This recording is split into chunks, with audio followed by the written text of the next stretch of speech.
Mr. Administrator, law graduate po kayo, di po ba? Yes po, Your Honor.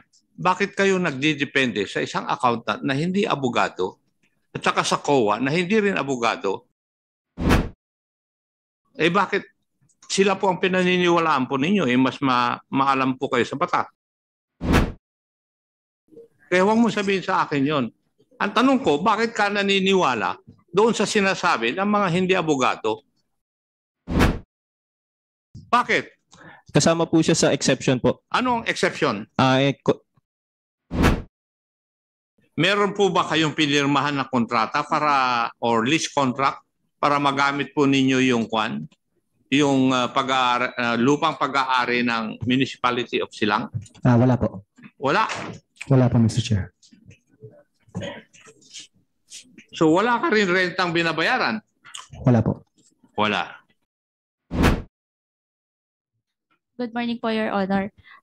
Bali po, last hearing na sabi ko po is verbal inquiry. So, ang naaalala ko lang po kasi is napag-usapan lang po siya pero hindi naman po yung bago i-appoint talaga si Madam, Sir. pag verbal inquiry, it will not hold water. Yes po. But in this committee,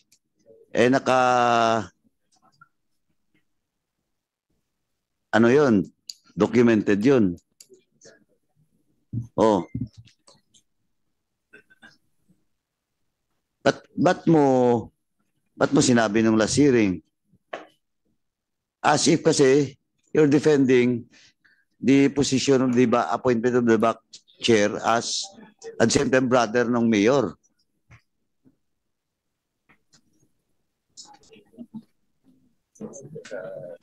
Oh, ano? Your Honor, Yes. ang gusto ko lang po i-clarify na napag-usapan lang po talaga siya. Hindi nga eh. Kasi on record to, ba't mo sasabihin dito? Kasi ang sa amin, ng sinabi mo na hearing as if you're defending the appointment of the brother.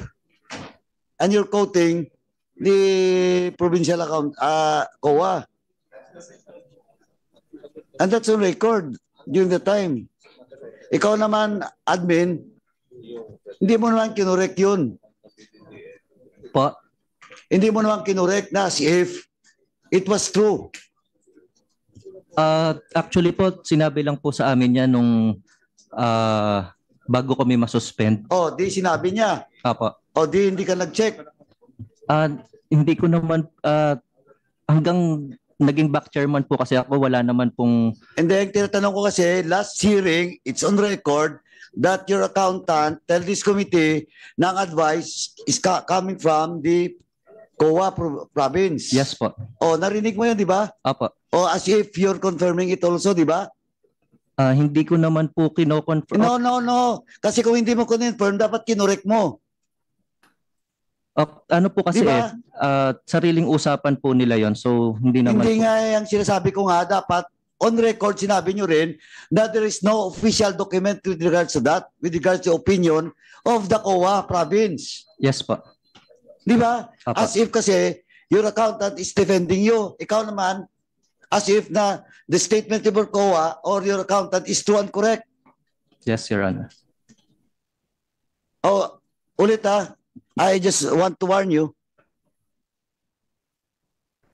Mr. Chair, Bago tayo dito. Mr. Chair, may I Yes, interject? Chairman ako. Mr. Administrator, law graduate po kayo, di po ba? Yes po, Your Honor. Bakit kayo nagdidepende sa isang accountant na hindi abogado at saka sa COA na hindi rin abogado na po pwede kayong ma-appoint na municipal administrator? Hindi ba dapat abogado? Yes po. Bakit sila po ang pinaniniwalaan po ninyo? Mas maalam po kayo sa batas. Nag-rely po kasi kami solely dun sa RA 9184 na wala pong prohibition. Pero hindi mo tinignan na may mga batas din na bawal? Wala pong express prohibition po Meron. kasi. Sasabihin ko mamaya, pag-termino ko na Sige po. pag-turn ko na ang magtanong. Okay po. Meron batas. At meron din Supreme Court decision that would support that. Okay po. Oh. Kaya huwag mo sabihin sa akin yon. Ang tanong ko, bakit ka naniniwala doon sa sinasabi ng mga hindi abogado. Di ba? Dapat ang konsultahin mo yung abogado. Yung kapatid mo, mayor, abogado. Yung isa pang attorney Analna, abogado rin. Yes po. Bakit hindi sila ang tinanong ninyo?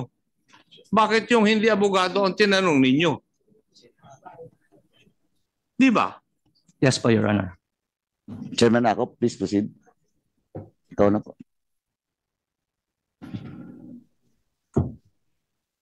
Thank you, Mr. Chair.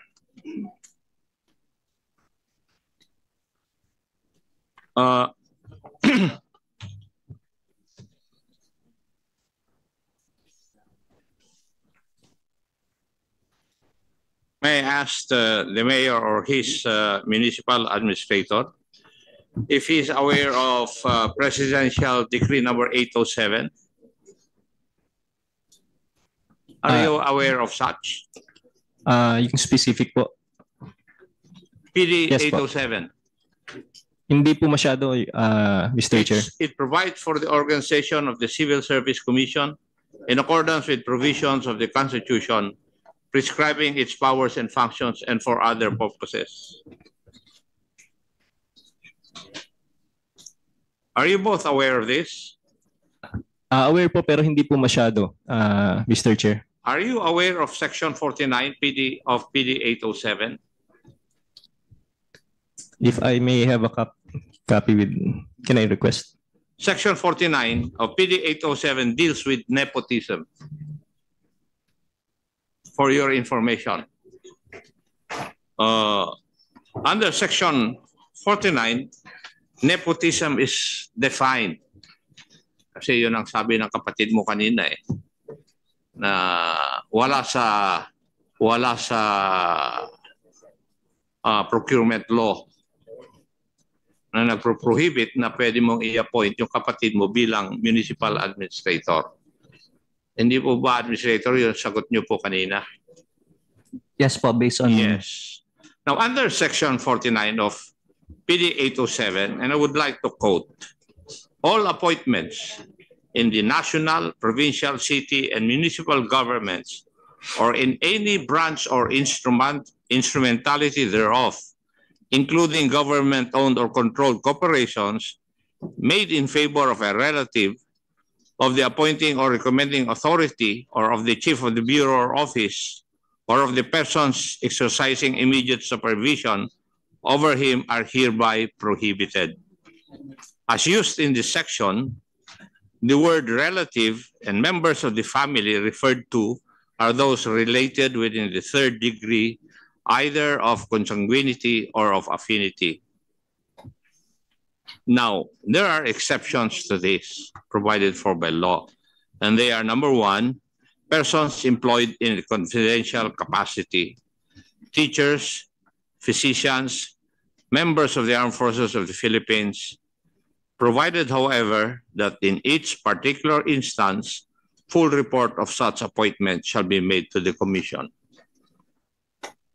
May I know from the mayor kung yung pag-appoint mo sa municipal administrator who is your brother is in accordance with this law?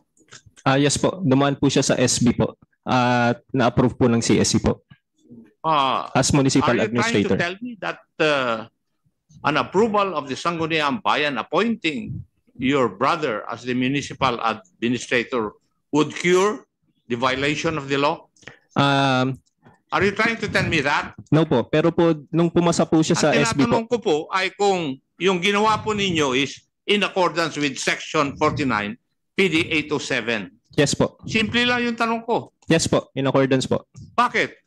Kasama po siya sa exception po. Anong exception? Confidential po. Let Are you me... aware of the Laurel Law or the decision of the Supreme Court regarding provincial administrators? Yung pong specific law po ng Laurel, No, it's hindi a po. decision of the Supreme Court Hindi po. na yung Mr. Chair. provincial municipal administrators are hindi considered confidential in nature and therefore not part of the exception of number 1 under PD 807. Hindi po ako aware dun po sa Laurel Law. Well, yun po yung sinasabi ko. Kaya sinabi ko doon sa kapatid mo kanina, antayin mo na ako magtanong. Dahil hindi tama yung sagot niya eh. While there's no provision under the procurement law na bawal yan, there are other laws na nagbabawal na i-appoint mo na administrator yung kapatid mo. May batas.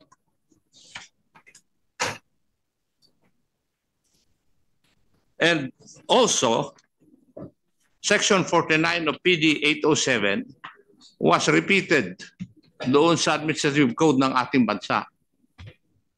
Di ba? Would you agree?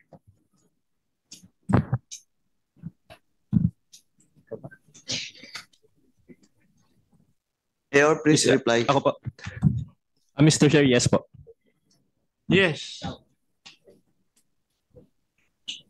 Kasi di ba, ito na ang tinanong ko nung una pero hindi kayo nag-agree.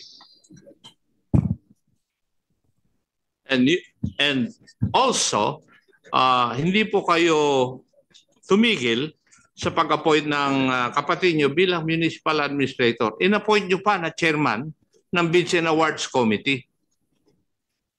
Would that be also prohibited under this law?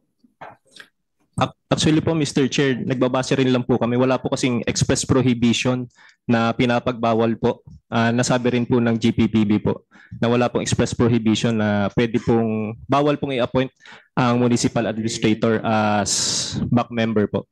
Actually sa IIR po, nakalagay po doon, designated po ang isa pong officer or member ng municipal administrator as back member po.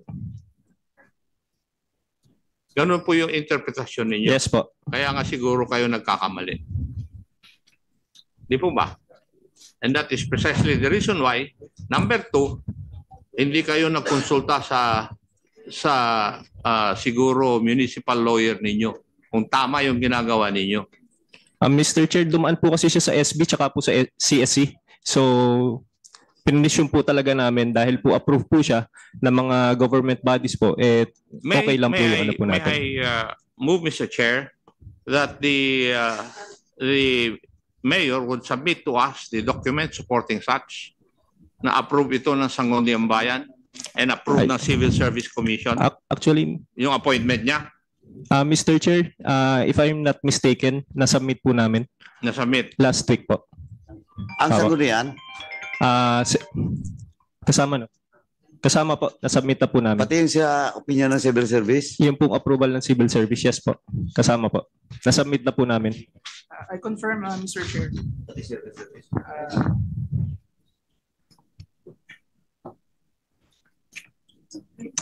Yung designation niya as municipal administrator and as chairman of the BAC. Yung pong, sa back po kasi EO lang po yun. Yung pong sa municipal administrator, ano po siya, SB and CSC po. Nasubmit na rin po namin last week.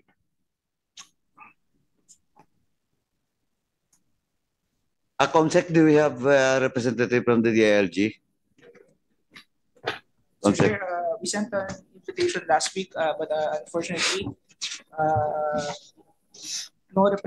they did not send any representative. May ano ba? Confirmation na na-receive nila? Comsec? Meron ba? Mayor, may I, Mr. Chair? Please proceed, Chairman Akop. Yung executive order na sinasabi nyo, executive order na in-issue ng municipality. Yes po. Yes. Designating yung And- municipal administrator as member ng BAC po. Yes. Ang tanong ko is that also allowed by law? Gumagawa po talaga ng EO para po mag-designate po ng mga members po. I agree with that. Yes po. But yung bang law does not prohibit na yung iyong kapatid ay maging back chairman? Wala po kasing express prohibition. As mentioned rin po ng GPBB po, na wala pong express prohibition na bawal po yung municipal administrator na ma-appoint po or yung brother ko po as municipal administrator na ma-designate as member ng BAC po. Pero hindi po ba sakop ng Section 49 of PD 807 yun? What does the GPPB say? Wala nga GPPB. sa procurement law. Yes, Mr. Chair. Pero naka-confine pa rin po tayo sa other laws po. So do you agree that there might be a violation? Sa 9184 wala. Pero So may, far, sir, wala po. Sa Pero sa other 9184. laws po, possibly meron po. possibly mayroon. Yeah po. Yun nga yung sinasabi ko, Mayor. I agree that 9184 does not prohibit you from appointing your brother as the chairman of the Bids and Awards Committee. But there is another law, Section 49 of PD 807. Di ba? Regarding nepotism. Yes po. Pero po yung requirement lang po kasi ng as Kaninong member ng requirement? BAC po. As a BAC members po. Hindi nga. Oo. Ano po ba ang hindi Requirement. ba position in government ang chairman ng BAC? Opo. Ang Would you nakalagay po agree? kasi. Yes po. Oh, yun pala eh. But if you read Section 49, kasama dun sa position sa national, provincial, city, and municipal government. Yes po. Ang pag-appoint po, bawal po. Pero po dinesignate po siya as member po, as head po as municipal administrator po. So hindi po kasi bawal rin po mag-designate Bawal nga ng antimano, municipal. yung municipal, I do not agree with you, Mr. Mayor, Yes. na hindi nyo binayulate yung batas nung dinesignate mo yung kapatid mo na municipal administrator. I disagree with you.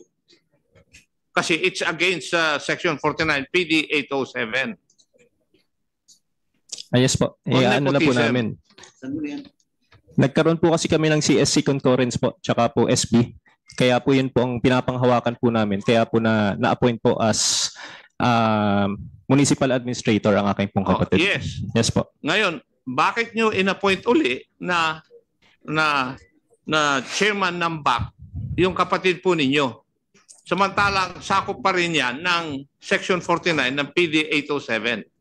As mentioned nga po, nagbase po kasi sa walang express prohibition. Pero po kung mamarapatin po, Wala siguro pong po, express provision of law or wala express, pong yes po. express provision of 9184. Yes po, wala pong express prohibition ng 9184 po. Yun Kung pong meron naman designated na ba. prohibition ng ibang batas, paano na yun, Mayor? Pero as ano po siya, dinesignate po as member po ng BAC, yung po municipal administrator po. So doon po kami nag-rely. So siguro po maganda rin po pagkakataon po ito magkaroon po ng bagong batas po para mawala na po yung gray area po dito tungkol po sa pag-appoint po ng brother po o municipal administrator para po mawala po yung sa iba pong LGU rin po. Kung meron po kami yung pagkakamali, mawala po yun. Sa municipal administrator, meron ng governing decision ng Supreme Court. Pero doon sa pag-appoint ng chairman ng Bids and Awards Committee, wala pa akong Yes, nakikita.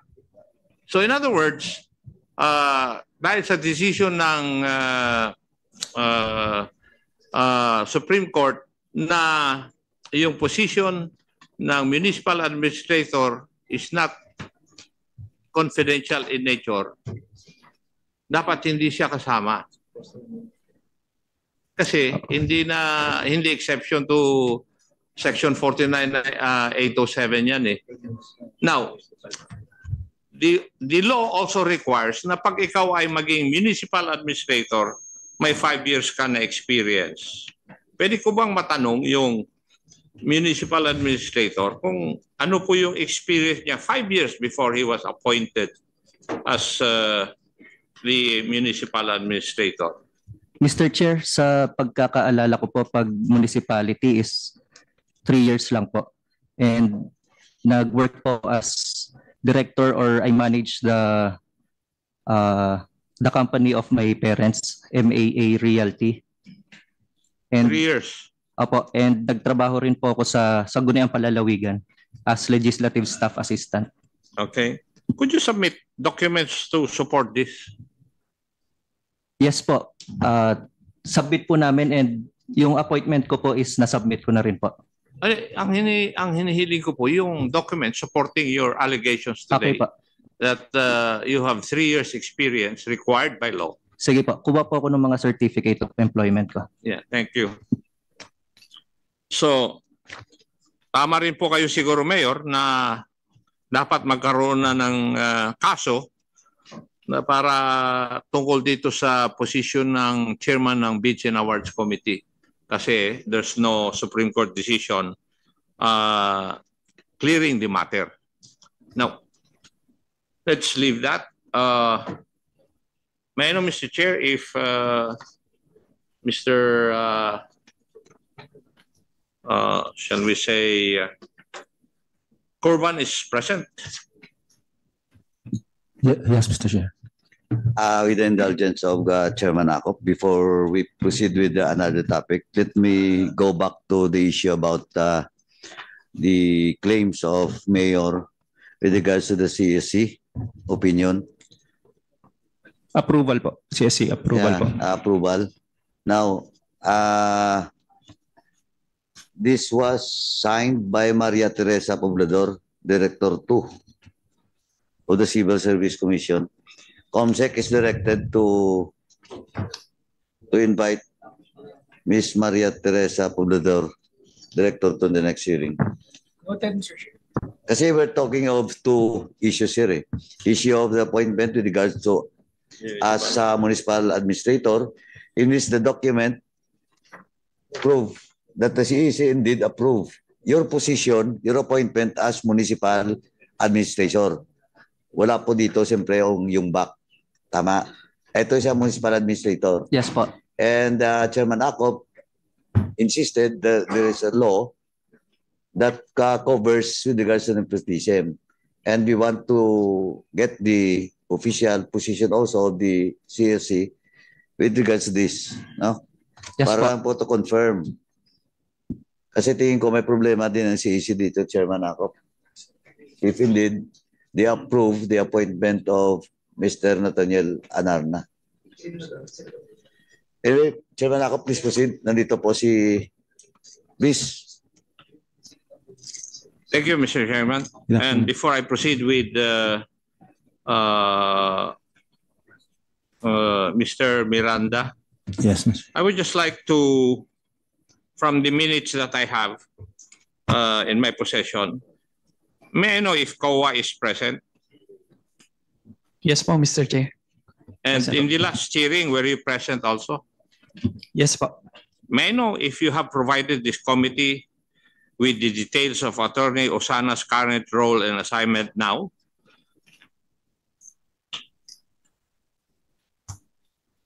You were required to submit such in the last hearing.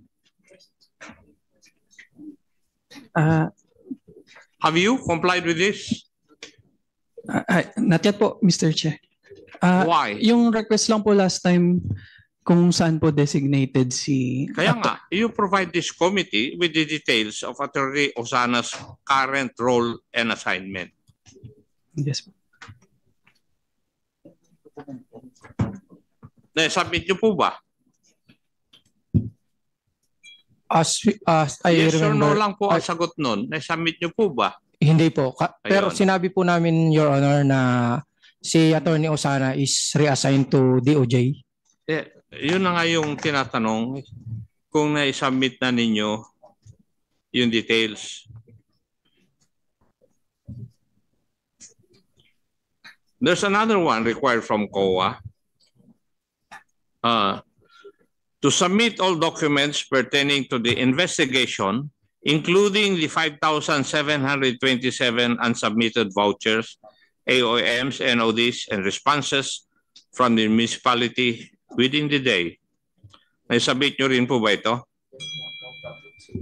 Yes po, Mr. Chair, that were submitted po through email po na provide po sa amin.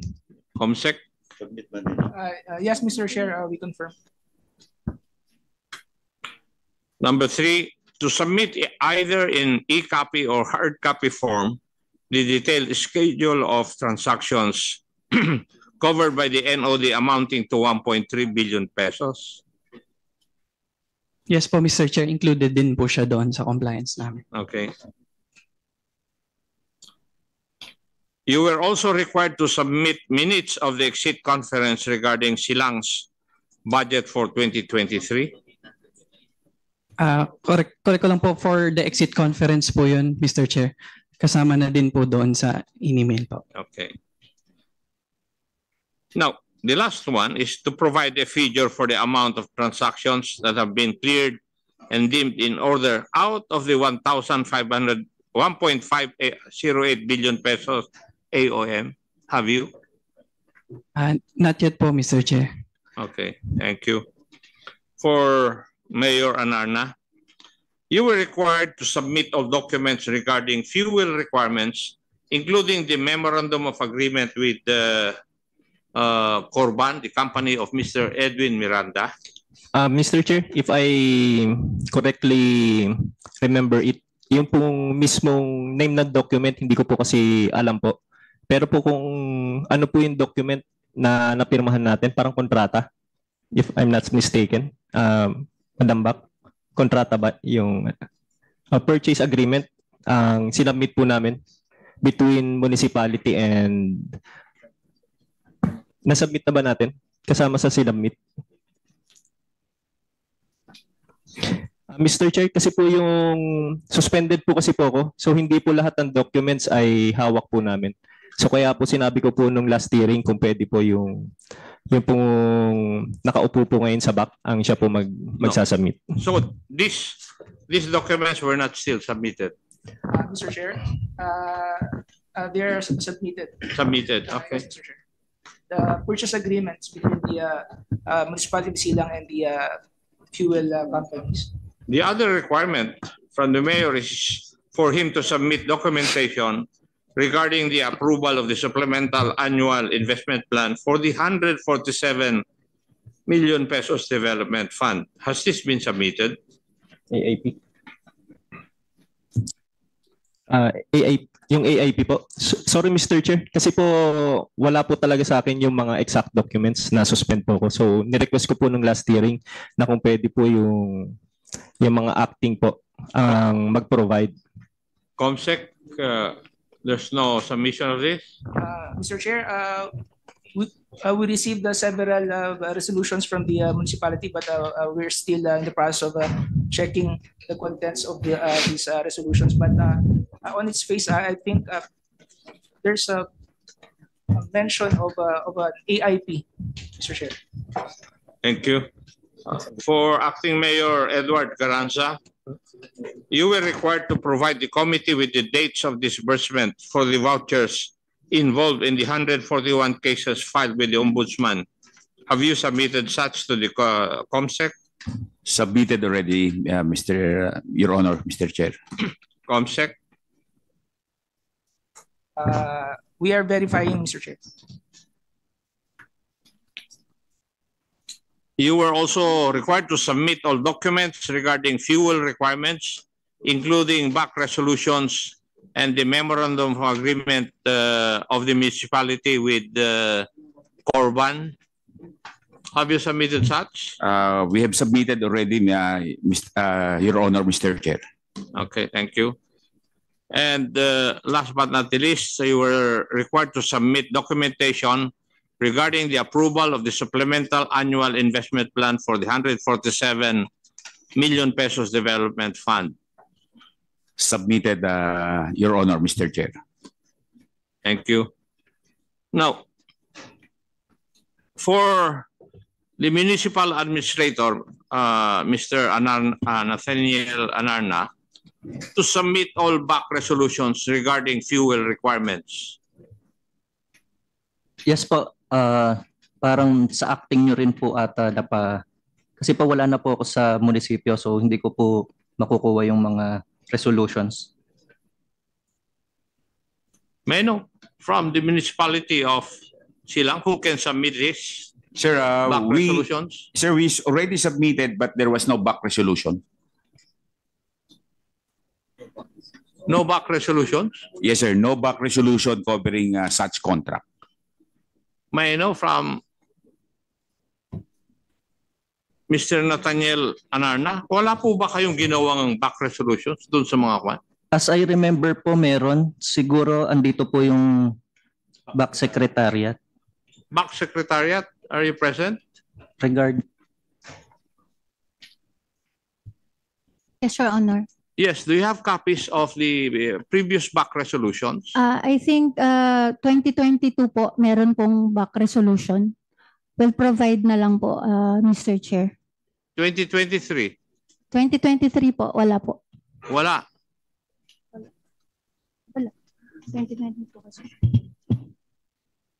So wala pong procurement na nangyari noong 2023. We'll check na lang po, Your Honor. Hindi ko matandaan yung ano. May I move, Mr. Chair, that the back secretary provide us all the back resolutions made in the years 2022, and 2023. Back is directed to submit all those documents mentioned by Chairman Akop. Noted, Your Honor. With the indulgence of Chairman Akop, balikan ko lang po si Mayor. You mentioned that walang reso, only purchase agreements. Sir, when we were checking the files, with the help of our lawyers and talking to all the member of the BAC, there was no resolution issued by the BAC awarding the contract to Corban. When does that? So, Anong period po? For 2023, Your Honor. For 2023. Yes, Mr. Honor. Ma'am, during the time you're still part of the BAC, di ba? Kayong dalawa? Tama. Yes, Your Honor. So, yung transaction with the Corban, inabutan niyo pa?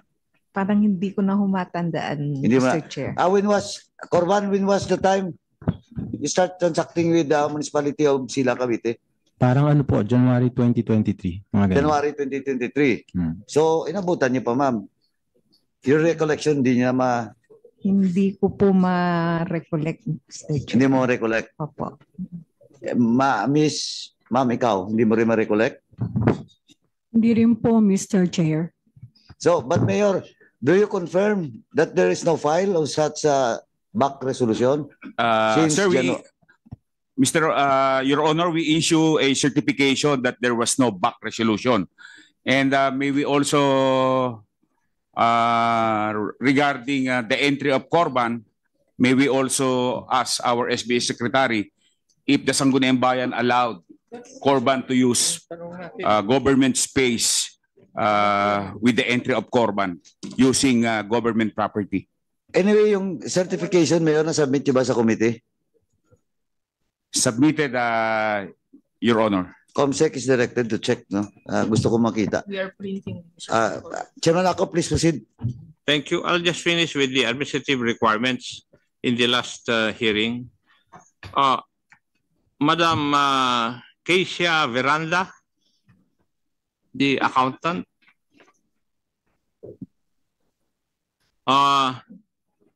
You were required also to submit documentation regarding the dates of submission for the 5,725 disbursement voucher.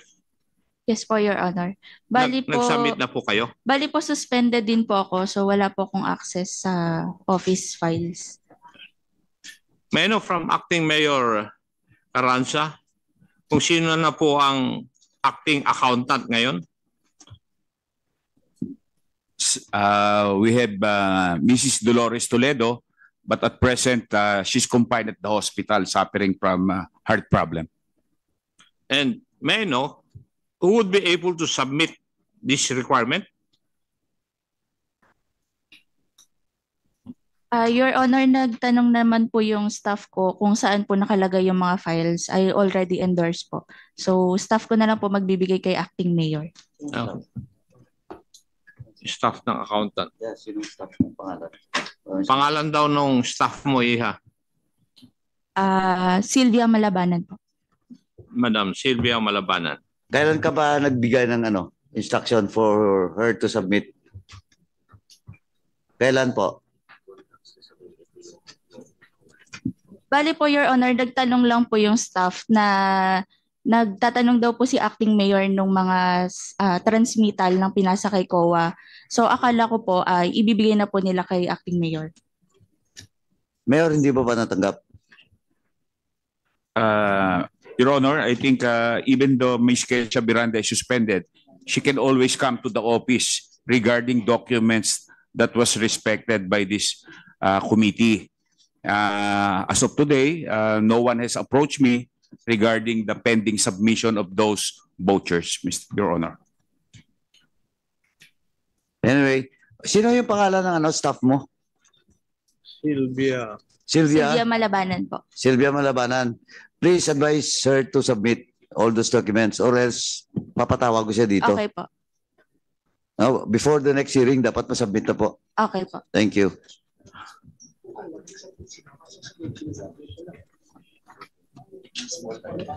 Chairman ako, please proceed. Thank you.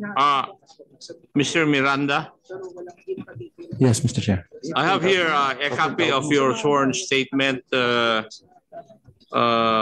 which Kahit yung una lang. was subscribed by you First page lang, para makita lang. in front of a lawyer Yes po. dated September 4, 2024. Tama po ba? Yes, sir. Tama? Opo. Yes. And kayo po ang may-ari ng Corban Logistics. Yes, Mr. Chair. Yes. Paano po kayo napunta sa Silang Cavite? Meron po kaming common friend. In-offer sa akin, may opportunity daw po. Sino ng po ang nag-offer? fuel. Sila Attorney Glenn po. Sino? Attorney Glenn. Attorney? Glenn. Sino Attorney Glenn? Sinong attorney ba? Attorney Glenn po, Glenn. Sino yung Attorney Glenn? Parang sa silang din po siya eh. Mayor, is Attorney Glenn connected to your office? Hindi po, Your Honor. Hindi po siya empleyado ng munisipyo po. Ba't kilala mo? Yes po, kakilala ko po. Oh, why should recommend to the Corban? Kasi po, Your Honor, Mr. Chair, nag-ano po kasi kami, nagdagdag po kami ng mga marami pong sasakyan. Gawa po ng ambulansya po namin dati, tatatlo lang. Naging 20 plus na po ngayon. So ang gusto po namin ay makababa po ng gasoline expenses. Kaya po naghanap rin po kami ng mga lower priced na gasolina po. At Through Attorney Glenn? May proposal lang po.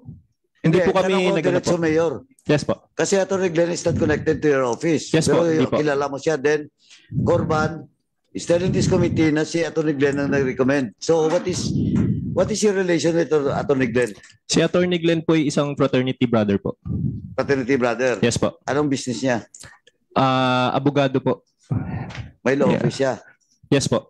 Cavite din? Hindi po. Sa Maynila po. Chairman ako, please. Thank you. Attorney Glenn, last name niya yung Glenn? Hindi ko po kabisado yung surname. Mr. Chair, if I may. Glenn Abelion po. Abelion. Abelion. Thank you. Now, Mr. Miranda, according to your affidavit, you were in first week of January 2023, you were approached by the brothers Mayor Alston Kevin Anarna and Administrator Nathaniel Anarna Jr., who offered you the opportunity to put up a gasoline station in Silang Cavite. Totoo ba ito? Yes, sir. Through Attorney Glenn. Through Attorney Glenn. Apo. Okay. Would it also be true that the mayor and his administrator additionally offered that you become business partners and that they will grant you a contract to supply the fuel requirements of the municipality of Silang? Yes, Mr. Chair. Yes.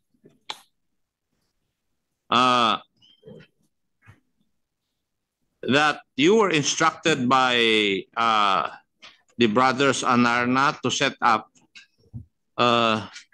which you did at your own expense, yung Corban gasoline station beside the building of the Municipal Disaster Risk Reduction and Management Office, and that it will be the brothers who will take care of the necessary documentation?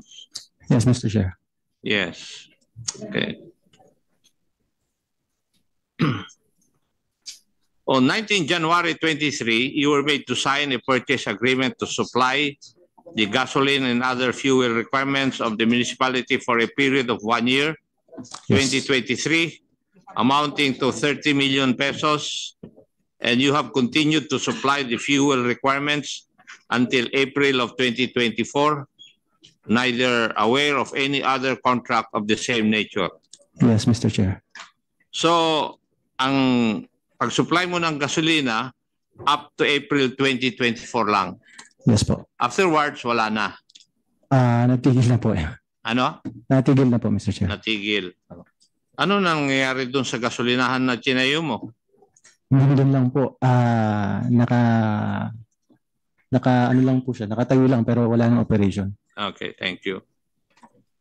Now, sinasabi mo rin dito sa iyong sinumpaang salaysay na nagkaroon kayo na agreement with Mayor Anarna and his brother regarding the sharing of expenses in the construction and operations thereof.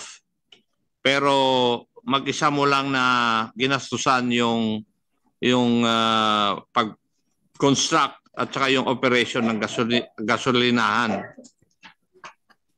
Yes. And meron dapat share of the expense yung magkapatid in the amount of 2 million pesos. And nagkaroon din kayo ng kasunduan na mag-share kayo doon sa profit kayo at saka yung Anarna Brothers 10% of the net income for every liter of fuel sold or supplied. Tama rin po ito? Yes, Mr. Chair.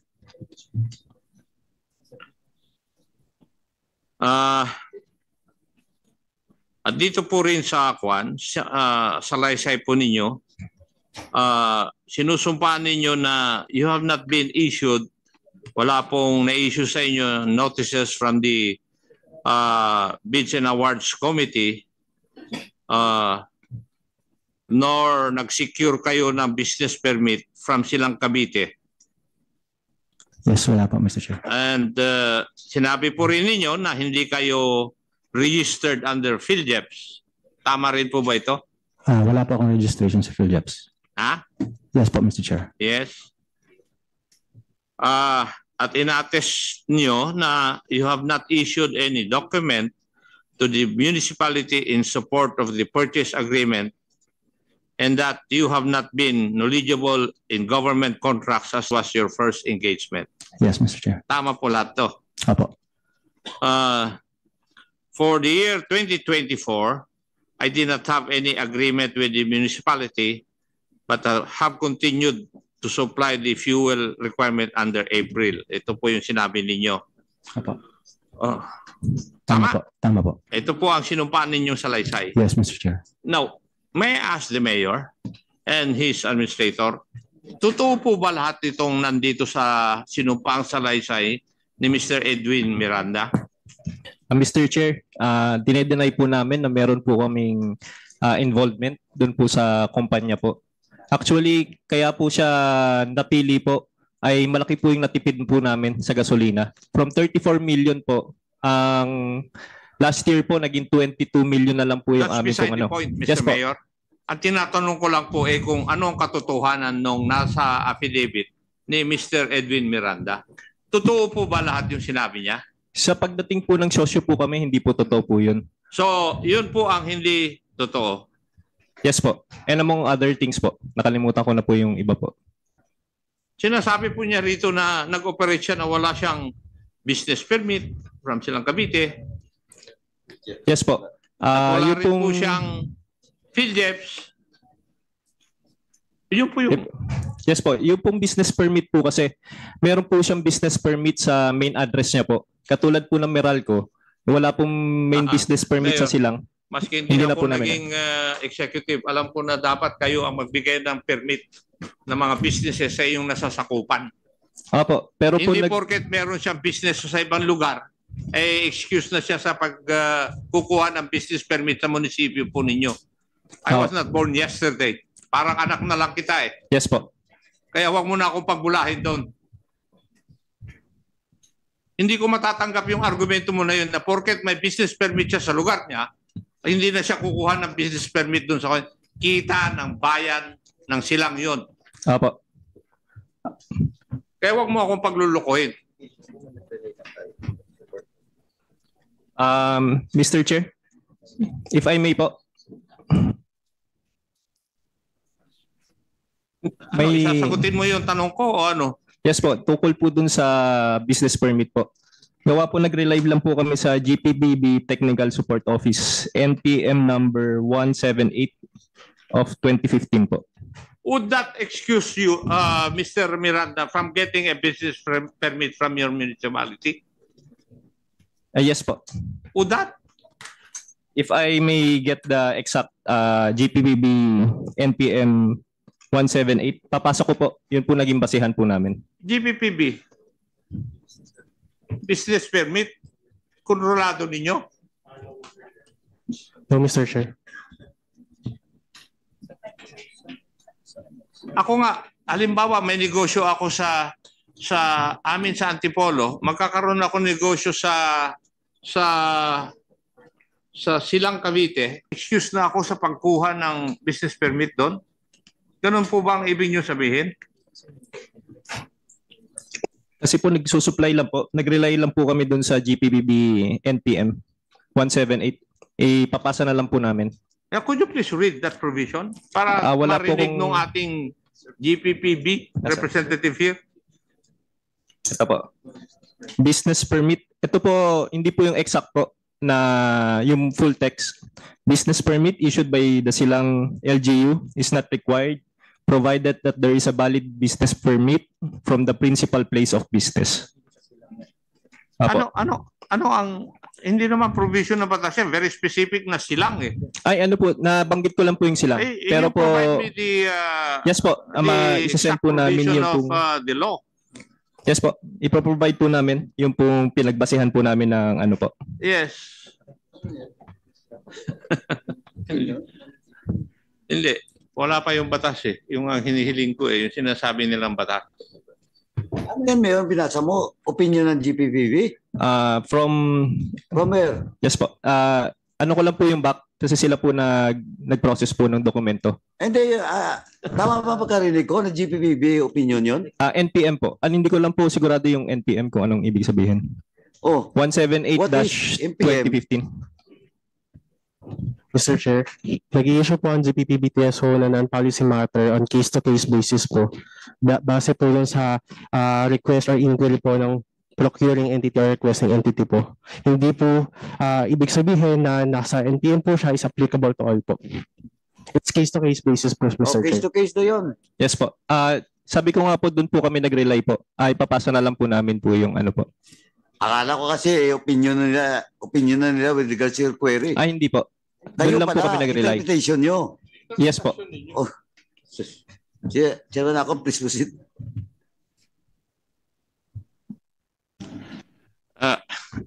Notice ko po, Mayor, lahat ng interpretation ninyo, pabor po sa inyo. Kahit nalalabag po sa batas.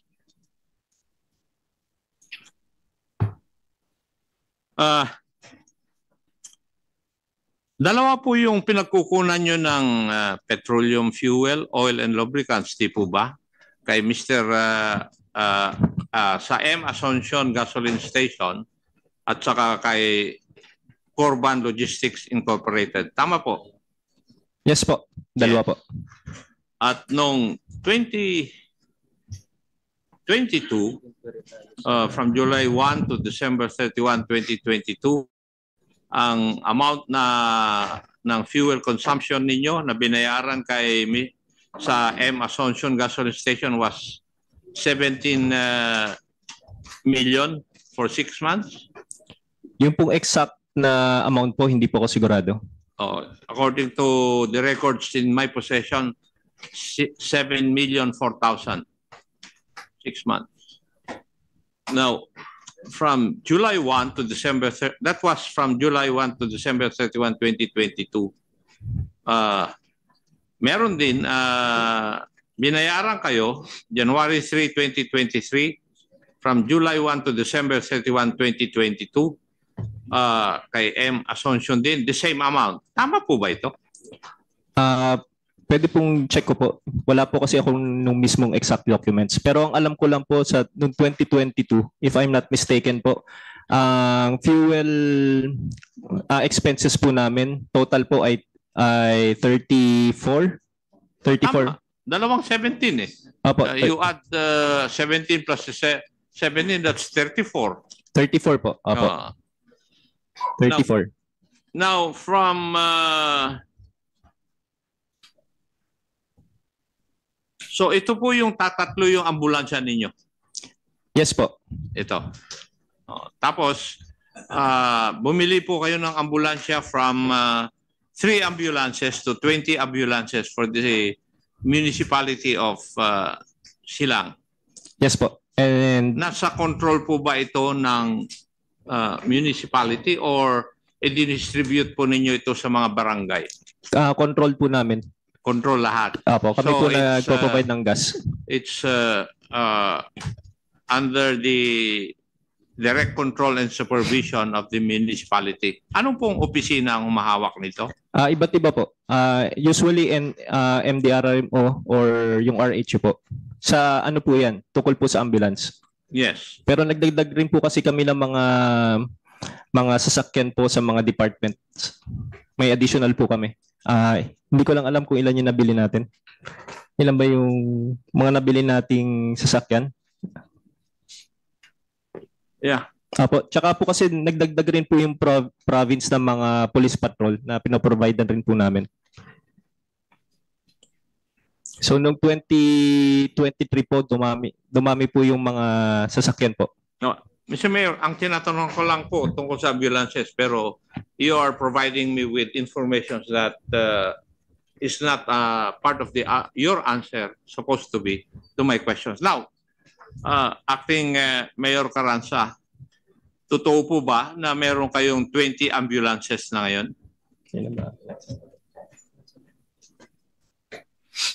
As to the exact number, I'm not.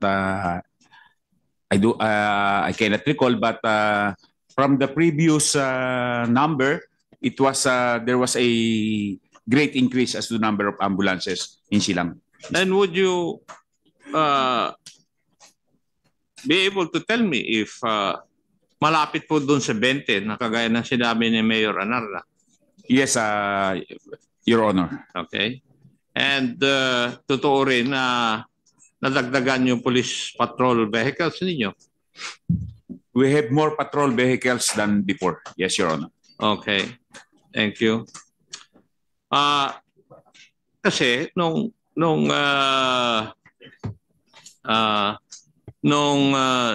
January 1, 2023 to June 30, 2023, ang consumption nyo po, Mayor, ng gasolina rose to 30 million in 6 months from the 17.004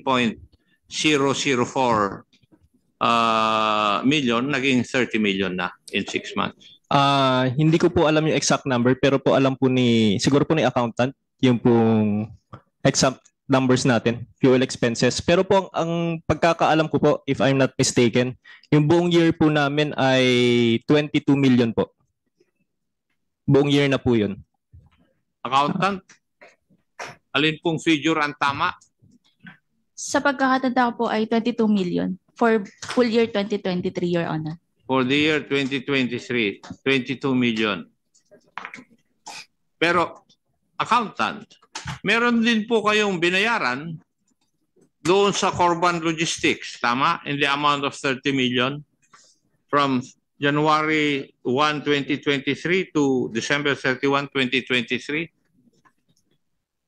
Your Honor, yung 22 million po is combination na po ng Corban and Asuncion. Could you please provide us the documents necessary to support your allegations? Okay po, Your Honor. Kasi magkaiba dito sa dokumento namin eh. In the next hearing? Okay po, Your Honor. Yes. Now, let's center on Corban Logistics Incorporated. Kanino pong lupa, Mr. Miranda, yung pinagtayuan ninyo ng inyong gasoline station? Sa Silang po. Silang? Apo. Municipality of Silang may-ari. Municipality po. Yeah, government. Oh, Yes, sir. okay. Meron po ba kayong pinirmahan na kontrata para or lease contract para magamit po ninyo yung yung lupang pag-aari ng Municipality of Silang? Wala po. Wala. Wala po, Mr. Chair. So wala ka rin rentang binabayaran? Wala po. Wala. Anyway, let us proceed with Kong GP. Please proceed. Thank you, Mr. Chair. Follow up po ito sa tanong kay Ma'am DJ. Kailan po kayo nag-resign?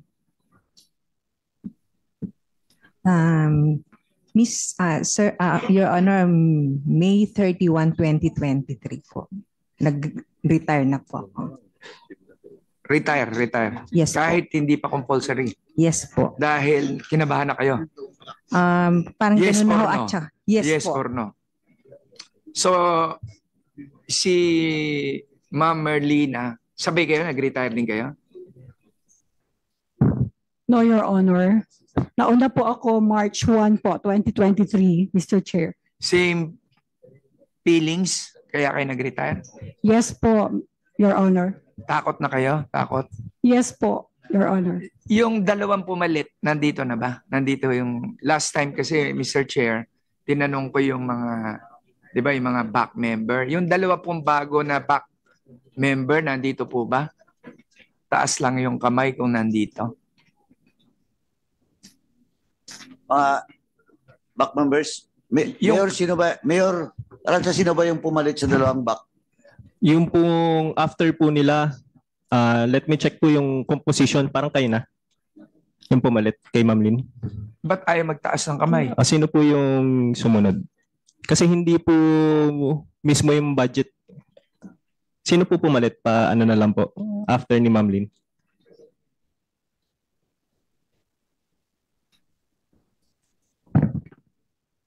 Kung wala dito yung pumalit, Mr. Chair, pwede natin patawag kasi gusto ko lang pong malaman for clarification of the body.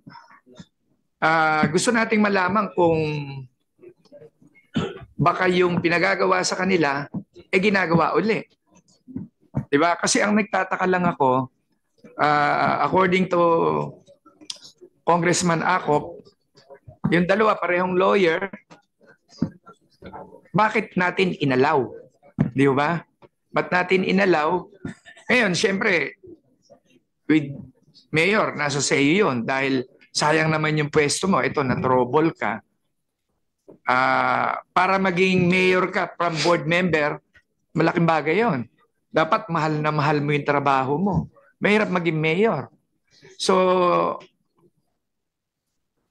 ang sa akin, Mr. Chair, gusto ko sana malaman kasi para nagkaroon lang sila ng plug sa COA, kaya nakulang attention nila para sundin. Ngayon, ang sinasabi natin, yung dating administrasyon, ganyan yung ginagawa. Tama ho si Congressman Garcia. Bakit magagayahin yung dating mali? Kaya ka nga nandyan, kaya ka nga nanalo. Siguro kaya nga natalo yung mga dating nakaupo na i-claim to be na sinasabi ninyo na sinundan nyo lang. Ngayon, if not for the COA, thank you for the observation, yung audit ng COA, kaya kayo tumigil. Kasi ang malungkot kasi dito, kawawa yung taong bayan eh. Di ba? Now that dati kayo magkasama, ngayon magkaaway kayo. Ang hirap nun ha. Papasok ka dun, yung mga dati mong kakampi, kaaway mo na. Di ba? So ang sa akin lang, Mr. Chair, kung po pwede, yung pumalit na dalawa, gusto ko sanang malaman kung ano na ngayon ang ginagawa nila. Di ba? Kung wala po rito, o ayaw lang magpa-acknowledge. Anyway, Chairman, Congressman GP, with your indulgence, tawagin ko lang po yung 2023 na to ng mga members ng COA, ng BAC. Of course, still the chairperson, Nathaniel Anarna. Vice Chairperson, Leslie Ann Poblete. Nandito ba? O yun, no? Why didn't you raise your hand? Kanina tinatanong namin kung sino yung mga bago na nandito. O mamaya na po, hold your fire. Pag tinanong ko na lang. Then, Priscilla Tagle. MCR, nandito ba si Tagle? Wala. O, COMSEC is directed to invite Priscilla Tagle on the next hearing. Engineer Robert Marquina. O yan, no? O ba't hindi ka rin nag-raise kanina? Tinatanong kung sino yung nandito. Sorry? Nakasama ko po si na Ma'am DJ at si Ma'am Din. Hindi po ako yung pumalit. Hindi ikaw pumalit. Ito na kasama mo. Ikaw ganun din, publete. Si Mr. Owen Santos. Ikaw pumalit ka, hindi. Nakasabay pa itong dalawa. Your Honor, I'll have to check my date of appointment pero hindi po ako sigurado kung ako po yung mismong pumalit po. Pero nung pumasok nga, hindi mo na dinatnan yung dalawa. Hindi na po. Oh, definitely hindi kayo nagkasabay. Mas nauna sila din, ikaw na. Tama? Yes po. Okay.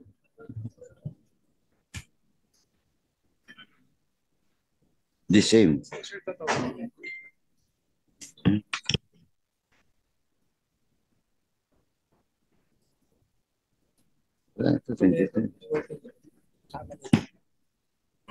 Si Toledo, nandito? Toledo, wala. Wala. Siya yung head dun sa TWG, tama? Please, use the microphone to confirm. Maria Dolores Toledo.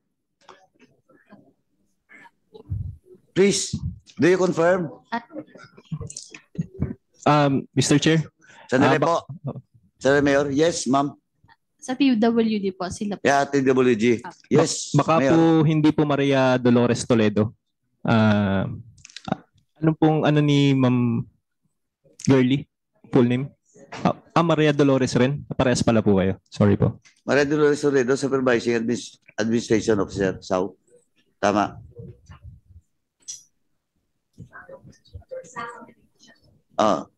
Accounting? Yes, Mr. Chair. Okay. Si kapatid mo rin ba to? Si Atty. Ernio Anarna? Hindi po, Mr. Chair. Tito mo? Lolo po pero medyo malayo na po. Oh, he was the vice chairperson, no? Yes po. Nasa Korea po siya ngayon. Sa Korea? Apo. Okay, COMSEC is directed to invite all those mentioned named that is not present in today's hearing Noted, Mr. Chair. for the next hearing.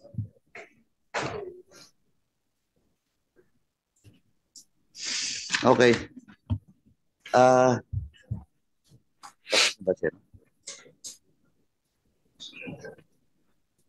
Ang PhilJeps ba, before I give the floor to Chairman Akop, ang PhilJeps ba nandito? PhilJeps. Mr. Chair, we have not yet invited the futures, but we have a representative from GPPB. COMSEC is directed to invite a representative from the PhilJeps in the next hearing just to validate the issues with regards to late posting. GPPB. Yes, Mr. Chair. Present ba kayo nung last hearing? No po, sir. No. Please, what can you say about the issue? Una po, sir, Mr. Chair, as far as procurement law is concerned po, regarding dun sa designation po ni administrator as back chair, tama po na wala pong prohibition under RA 2184 and its 26 revised RRR kasi ang requirement lang po is si Hope or si head of the procuring entity magde-designate siya ng kanyang back members with integrity and procurement proficiency po. And then when it comes to the procedures po na pag-conduct ng small value procurement na na-mention po kanina, hindi po tama na bayad muna bago ng procedures po or ng posting po. Sorry, pakiulit lang para marinig ng lahat. Doon sa from the top po, sir. Doon sa procurement. Okay po. Pagdating po sa procedures ng small value procurement, hindi po tama na magbabayad po muna si procuring entity bago po ng posting or pag-award po ng contract. So in this case, there's a violation. Yes po, insofar as procedures was concerned po. Thank you. Thank you, sir. Thank you. With the indulgence of the members, no, and some of the resource person, unahin na po natin si Vice Gov kasi alam na very busy to. No, pwede naman maiwan lang yung mga representative. Anyway, nandito ba yung city legal, provincial legal nyo? O admin? Good morning, Mr. Chair. We have our provincial accountant, SP Secretary, Committee Chairman on Finance, Budget and Appropriations, as well as our Cavite Provincial Budget Officer. Thank you, Vice. Anyway, ano lang, just to clarify lang, with regards to the issue being tackled in this committee, are you familiar with this cases filed against Mayor sa Ombudsman po?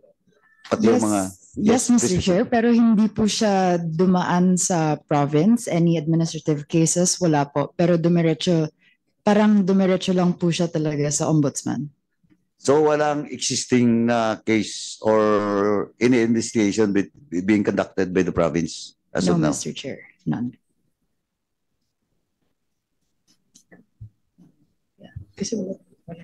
So any more, baka may tanong kayo sa province so that we can excuse na lang si Vice. Maiwan na lang muna si provincial admin ba?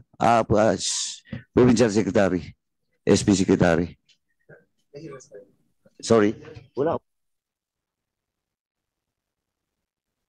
Yes, Mr. Chair, for the information of the committee, there's no pending case of filed against the suspended mayor before the office of the provincial board. So wala. So with that, I think if there's no query with regards to the province, pwede na po, excuse natin muna si Vice, no? Tapos maiwan na lang si SP Secretary just in case may mga tanong, no? Okay po. Vice, you're now excused. Thank you, Mr. Thank you for Chair, coming. and to the Thank you. Honorable Committee. Thank you very much. Thank you.